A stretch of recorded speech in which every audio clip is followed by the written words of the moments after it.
The author of the book, Fire and Fury, now tells CBS News everything he wrote is 100% accurate, and that includes scathing remarks from one of the president's former staffers. Everything in the book is true. Michael Wolff, the author of an explosive new book about President Trump, appeared on CBS this morning to defend his work. Fire and Fury, inside the Trump White House, paints a picture of a president who doesn't read, and some question whether he's even fit to serve.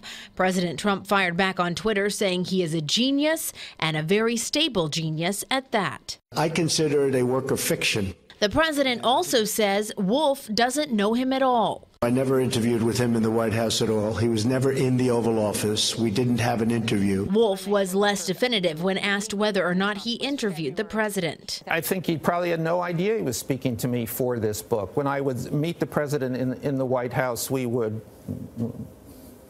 chat as though we were friends. I'm sure he didn't think they were interviews. And in all fairness, he might say, I was not being interviewed. Steve Bannon, the president's former chief strategist, is now walking back some of his more explosive quotes that appeared in the book. Bannon is quoted as saying Donald Trump Jr.'s June 2016 meeting with Russians to obtain damaging information on Hillary Clinton was, quote, treasonous. He now says those comments were not aimed at Don Jr., but rather aimed at Paul Manafort, the Trump campaign chairman, who also attended the meeting.